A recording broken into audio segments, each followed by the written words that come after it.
പൊന്നില്ല വെള്ളിയുമില്ല, ഉള്ളതോ നിനക്കു നൽകാം. എഴുന്നേറ്റു നടക്കാ നീ യേശുവിൻ നാമത്തിൽ. എഴുന്നേൽക്കുക നീ, ഇനി തളരരുതേ. എഴുന്നേൽക്കുക നീ, ഇനി തളരരുതേ. എഴുന്നേൽക്കുക നീ, ഇനി തളരരുതേ. എഴുന്നേൽക്കുക നീ. സ്നേഹമുള്ള സഹോദരങ്ങളെ, പ്രഭാതവന്ദനം. ഇന്നത്തെ സുവിശേഷം യോഹന്നാന്റെ സുവിശേഷം 3-ാമത്തെ അധ്യായത്തിൽ നിന്നുമാണ്.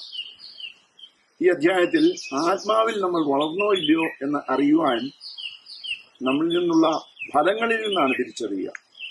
പരിശുദ്ധാത്മാവിന്റെ ഫലങ്ങൾ പുറപ്പെടുവിക്കുവാൻ നമുക്ക് സാധിച്ചിട്ടുണ്ടെങ്കിൽ നീ ഉന്നതത്തിൽ നിന്ന് ജനിച്ചവനാണെന്നും ആത്മാവിൽ വളർന്നുകൊണ്ടിരിക്കുന്നവനാണെന്നും തിരിച്ചറിയാൻ സാധിക്കും. മറ്റുള്ളവർ നിന്നെ സമീപിച്ച് ചിലപ്പോൾ നിന്നോട് തന്നെ പ്രാർത്ഥനാ സഹായം ചോദിക്കുകയും ചെയ്യും. കാരണം നീ ഉന്നതത്തിൽ നിന്ന് വന്നു എന്നുള്ള ഒരു തിരിച്ചറിവിലാണ് അങ്ങനെ സംസാരിക്കുന്നത്. അപ്പോൾ കൂടുതലായി ആത്മാവിൽ വളരുവാൻ ഈ അഭിഷേകം പ്രാപിക്കുകയും ദൈവാനുഭവത്തിൽ കൂടുതൽ വ്യാപരിക്കുകയും ചെയ്യുക.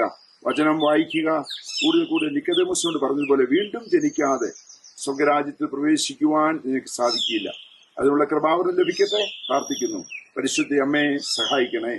വിശുദ്ധ യോസേപ്പ് പിതാവേ, ഞങ്ങൾക്ക് വേണ്ടി പ്രാർത്ഥിക്കണമേ. പരിശുദ്ധാത്മാവെ എഴുന്നള്ളി വരണമേ. പരിശുദ്ധ പരമ ദീപികാരണത്തിന് എന്നേരവും ആരാധനയും സ്തുതിയും പുകഴ്ചയും ഉണ്ടായിരിക്കട്ടെ. ആമേൻ. നമ്മുടെ കർത്താവായ യേശുക്രിസ്തുവിന്റെ കൃപയും പിതാവായ ദൈവത്തിന്റെ സ്നേഹവും പരിശുദ്ധാത്മാവിന്റെ സംസർഗവും സഹവാസവും സ്നേഹവും ശക്തിയും കൃപയും എല്ലാ അനുഗ്രഹങ്ങളും സമൃദ്ധമായി നിങ്ങൾ ഏവരോടും കൂടെ ഉണ്ടായിരിക്കട്ടെ, ഇപ്പോഴും എപ്പോഴും എന്നേക്കും. ആമേൻ.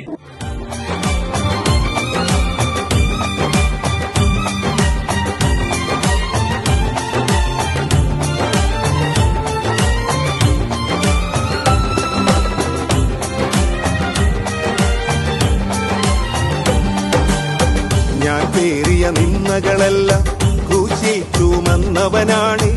എൻ പേർക്കായി ജീവൻ നൽക